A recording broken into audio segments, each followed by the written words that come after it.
Assalamualaikum guys, selamat datang kembali di channel Takalar Anime. Seperti biasanya, di sini kita akan membahas info update seputar anime dan donghua tentunya. Nah, pada video kali ini kita akan membahas anime lagi nih guys, yang tentunya terbaru di tahun 2022 ini. Nah, pada list kali ini kita akan membahas anime yang bertemakan iblis nih guys, atau demon, yang tentunya memiliki MC yang overpower, yang wajib banget lah untuk kalian tonton. Nah, baik MC-nya yang iblis itu sendiri ataupun melawan iblis-iblis yang kuat guys, yang tentunya wajib banget lah untuk kalian tonton. Nah, pada video kali ini kita akan membahas 10 anime bertemakan iblis atau demons dengan MC-nya yang overpower guys, yang terbaru di tahun 2022 ini, yang tentunya sudah rilis dan bisa kalian nikmatin guys. Nah, tapi sebelum kita ke videonya, untuk kalian yang belum subscribe jangan lupa di subscribe dulu lah guys. Dan jangan lupa juga dinyalakan loncengnya, agar saya lebih semangat untuk membuat konten-konten menarik lainnya. Oke guys, supaya kita nggak nunggu lama, kita langsung aja ke videonya. Let's go. Yang pertama, Kimetsu no Yaiba Yukakuhen. Nah, untuk anime ini pastinya kalian sudah pada nonton nih. Apalagi pertarungan-pertarungan epiknya yang sangat memukau untuk ditonton. Nah, anime ini sih menceritakan penghancuran insiden kereta Mugen masih sangat membebani anggota korps pembunuh iblis. Meskipun diberi waktu untuk pulih, hidup harus terus berjalan karena orang jahat tidak pernah tidur. Di sana iblis ganas meneror wanita yang memikat di distrik hiburan Yoshiwara. Di sini sang pilar suara Tengen Uzui dan ketiga istrinya sedang menangani kasus itu. Namun, ketika dia segera kehilangan kontak dengan pasangannya, Tengen takut akan hal terburuk yang akan menimpa mereka. Makanya dia meminta bantuan kepada pasukan Tanjiro dan Zenitsu Agatsuma dan Inosuke Hashibira untuk menyusup ke rumah-rumah paling terkemuka serta mencoba menemukan iblis tingkat atas yang bejat. Nah, disinilah saat dia menemukan iblis itu, pertarungan epik pun terjadi. Yang kedua, season kedua dari Arif Fureta. Nah, anime ini sih masih melanjutkan Hajime Nagumo, Yue dan Sia Kaulia. Nah, menceritakan kehidupan biasa seorang otaku bernama Hajime Nagumo yang berusia 17 tahun terganggu ketika dia dan teman-teman sekelasnya dipanggil ke dunia fantasi dan ditugaskan untuk menyelamatkan umat manusia yang ada di dunia lain. Nah, selama ekspedisi di Great Orcus Labyrinth, Hajime dihianati oleh salah satu teman sekelasnya dan mendorongnya menjatuhkannya ke dasar jurang. Dan di sini Hajime harus bangkit dari dasar batu literal. Nah, dia berada di dalam labirin di mana dia memperkuat sihirnya yang lemah dan menemukan beberapa sekutu yang cantik. Nah, setelah menyelamatkan teman-teman sekelasnya, dia berusaha agar Erisen mengawal Miyu dan ibunya. Kemudian dia akan bertarung dan mengalahkan siapa saja yang menghalanginya, serta menemukan jalan untuk kembali. Yang ketiga, Shikakumon no Saikyo Kenja. Anime ini menceritakan di dalam dunia sihir, kekuatan dan masa depan penyihir telah ditentukan sejak lahir melalui Mars, 4 simbol yang mengkategorikan bakat manusia untuk sihir. Nah, meratapi fakta bahwa tanda tersebut tidak cocok untuk pertempuran dan hanya berguna untuk augmentasi sihir, seorang sage memutuskan untuk berinkarnasi ribuan tahun di masa depan dan terakhir kembali sebagai Matias, seorang anak laki-laki berusia 6 tahun dan merupakan putra ketiga dari keluarga Duke. Namun sayangnya pengetahuan manusia tentang sihir dan ilmu pedang telah memburuk secara drastis di era tersebut. Bahkan peralatan sihir jelek yang dapat ditemukan di sana banyak sekali guys. Nah, di sini kita akan melihat pertarungan Matias menemukan iblis-iblis yang bersembunyi dan menyamar di dalam sekolahnya guys. Yang keempat, Princess Connect Season 2. Nah, di daratan yang indah bernama Astrea, di mana angin sepoi-sepoi bertiup, seorang pemuda bernama Yuki terbangun tanpa ingatan dari masa lalunya. Dan kemudian di sana dia bertemu seorang pemandu yang telah menyatakan diri akan melindunginya yang bernama Kokoro. Nah, dia adalah seorang pendekar cantik yang selalu lapar bernama Pekorin dan seorang penyihir bertelinga kucing dengan kepribadian mengesalkan bernama Karil. Nah, diarahkan oleh takdir, keempat orang ini membentuk Gourmet Guild. Nah, petualangan sebuah party dalam mencari masakan terenak di seluruh dunia. Berbeda dengan guild pada umumnya, mereka mendirikan sebuah guild yang khusus mencari dan membuat masakan yang sangat enak dan langka. Walaupun banyak juga sih pertarungan epic yang ada di dalamnya. Yang kelima, Fantasy Beast Shoujo. Anime ini bercerita tentang seorang pria tua yang membosankan dan sahabatnya yang tampan dipanggil ke dunia lain oleh seorang dewi yang usil. Namun karena dewi tersebut usil, ia dengan sengaja merubah salah satu pria tersebut menjadi gadis cantik yang tak tertandingi, hingga membuat Jinguji terkejut.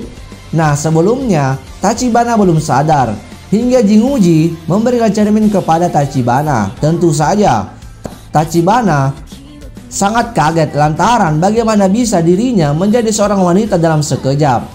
Nah, melebihi batas sempurna hingga membuat sahabatnya yakni Jinguji terpikat. Dengan wujud wanita dan memiliki perasaan seperti wanita, membuat Tachibana tersadar dengan perasaan wanita lain ketika melihat Jinguji. Nah, karena memang ternyata Jinguji adalah pria yang sempurna. Untuk mendapatkan kembali tubuhnya, ia harus melakukan perjalanan dengan sahabatnya untuk mengalahkan Raja Iblis. Di sini kita akan melihat mampukah mereka mengalahkan Raja Iblis dan mendapatkan kembali tubuh prianya. Yang keenam, Orient. Anime ini menceritakan kisah dua orang pemuda yang bernama Musashi dan Kojiro yang pernah berjanji untuk menjadi seorang busidan ketika nanti mereka sudah dewasa. Nah, saat itu dunia diceritakan sudah dikuasai oleh iblis yang dianggap layaknya Tuhan oleh orang-orang. Di sini samurai yang sering disebut sebagai busidan pada masa itu dianggap sebagai musuh karena mereka selalu berusaha untuk memusnahkan iblis.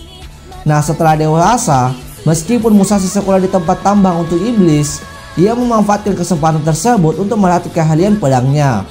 Di sini bentuk pedangnya pun bisa dibilang unik karena tidak seperti katana pada umumnya. Bentuknya seperti alat cangkul yang memiliki dua sisi yang tajam. Nah, sementara Kojiro, teman masa kecilnya Musashi yang merupakan anak dari keturunan samurai, merasa kalau cita-cita mereka itu hanyalah ucapan belaka. Di sini Kojiro merasa perkataan ayahnya dulu itu bohong. Bahkan di masyarakat dibully karena menjadi anak keturunan samurai. Sampai akhirnya Musashi punya kesempatan untuk melawan iblis yang ada di taman tersembunyi. Yang ketujuh, Sayuki Reload Seroin, menceritakan 4 pendekar yang dikirim oleh Kenzeon Bosatsu untuk mencegah pembantaian manusia. Mereka adalah Genjo Sanso Biksu yang memimpin, Son Goku, Chohakai, dan Sagoju. Keempat pendekar ini melakukan perjalanan ke barat untuk menuju Shangri-La. Selama perjalanannya mereka dihadapkan dengan banyak rintangan, mulai dari masalah cuaca yang buruk serta melawan pembunuh bayaran, hingga masalah pribadi yang dialami masing-masing pendekar. Belum lagi mereka harus mengalahkan ilmuwan Nil Jiangji dan Selir Gumao yang bereksperimen untuk membangkitkan Raja Iblis.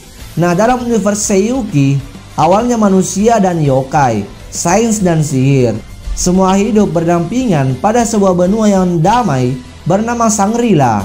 Namun, keseimbangan pada tempat yang damai itu hancur saat minus wave yang disebabkan oleh eksperimen kebangkitan Gumao memicu amukan yokai. Yang ke-8, Shijou Saikyo no Daimao. Nah, sebagai entitas paling kuat sepanjang masa, Raja Iblis Farfatos menganggap hidup adalah dengkuran besar. Nah, ketika dia mengambil masalah ke tangannya sendiri dan memutuskan untuk berinkarnasi. Nah, di sini dia mengkalibrasi kekuatan magisnya menjadi rata-rata sempurna. Tapi tidak mungkin dia bisa meramalkan bahwa semua orang di dunia modern akan sangat lemah, yang berarti dia benar-benar diwakasai sekali lagi. Terlahir kembali dengan nama Ark, dia memiliki wanita yang menjilatnya. Nah, keluarga kerajaan memohon padanya untuk menjadi raja berikutnya. Di sini dia juga mendapatkan seorang mantan pelayang bersikeras untuk membunuhnya. Tapi Ark memiliki pikiran satu arah dan dia tidak akan berhenti pada apapun untuk mencapai tujuan utamanya. Yang ke-9, Yusa Yamemusa. Nah, setelah menyelamatkan dunia, pahlawan terkuat kita Leo menjadi seseorang yang tidak diinginkan di dunia manusia yang damai. Dia terlalu kuat dan kemudian diasingkan. Dan kemudian dia pun mencari pekerjaan di tentara Raja Iblis yang telah dia kalahkan dan perlu dibangun kembali. Lalu pada saat Leo pergi ke istana Raja Iblis Echidna, sang Raja Iblis langsung mengusir Leo. Namun Leo di sini tidak menyerah begitu saja. Leo dengan dibantu dengan keempat Jenderal Echidna berhasil masuk ke pasukan Raja Iblis dan menggunakan identitas samaran. Sementara di pasukan Raja Iblis, Leo menemukan bahwa mereka sebenarnya memiliki banyak sekali permasalahan seperti pekerjaan, keuangan, dan lain-lain. Kemudian Leo memutuskan untuk menggunakan seluruh kemampuan dan keahliannya untuk memperbaiki permasalahan yang dimiliki oleh pasukan iblis yang sekarang ini berada dalam ambang kehancuran. Yang ke-10, Mahou Tsukai no Yome. Cerita dimulai sesaat sebelum Kartapilus tidur siang dan Chise menjadi auditor di akademi. Elias dan teman-temannya sedang membantu Chise untuk mempersiapkan akademi. Sementara Spriggan datang ke mansion dengan kuda hitamnya dan membawa pesan mengenai kemunculan asosiasi pemburu hantu yang tak biasa. Di sini Gabriel, seorang anak laki-laki yang baru saja pindah dari London, berpisah dengan kawan-kawan lamanya dan bosan dengan lingkungan barunya yang terasa asing.